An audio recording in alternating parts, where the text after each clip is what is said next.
Corduroy, written by Don Freeman.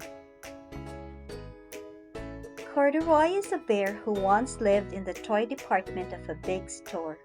Day after day, he waited with all the other animals and dolls for somebody to come along and take him home. The store was always filled with shoppers buying all sorts of things, but no one ever seemed to want a small bear in green overalls.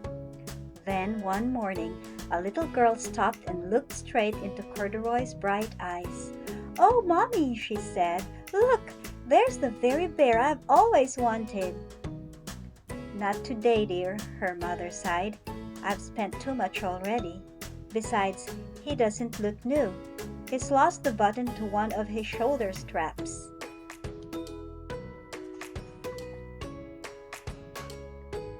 Corduroy watched them sadly as they walked away. "I didn't know I'd lost a button," he said to himself. "Tonight I'll go and see if I can find it."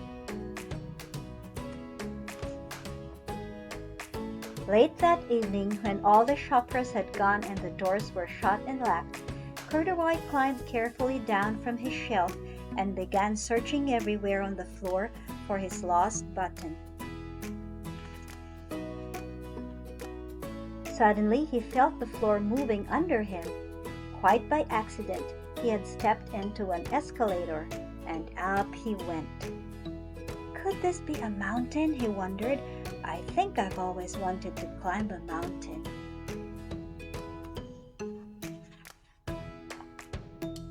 He stepped off the escalator as it reached the next floor, and there before his eyes was a most amazing sight. Tables and chairs and lamps and sofas and rows of beds. "This must be a palace," Corduroy gasped.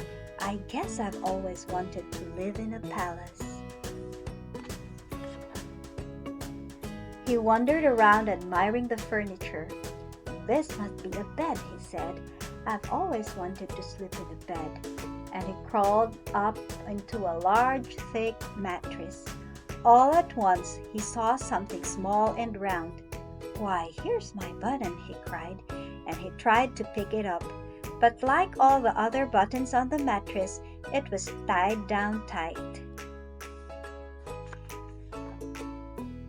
He yanked and pulled with both paws until pop! Off came the button, and off the mattress Corduroy toppled, bang into a tall floor lamp. Over it fell with a crash.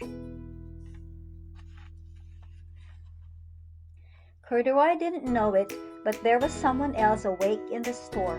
The night watchman was going his rounds on the floor above. When he heard the crash, he came dashing down the escalator. "Now who in the world did that?" he exclaimed. "Somebody must be hiding around here."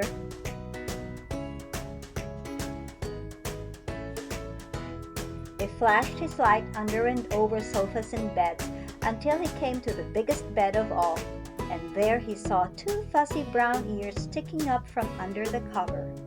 "Hello," he said. "How did you get upstairs?" The watchman tucked Corduroy under his arm and carried him down the escalator and set him on the shelf in the toy department with the other animals and dolls. Corduroy was just waking up when the first customers came into the store in the morning, and there, looking at him with a wide, warm smile, was the same little girl he'd seen only the day before. "I'm Lisa," she said, "and you're going to be my very own bear.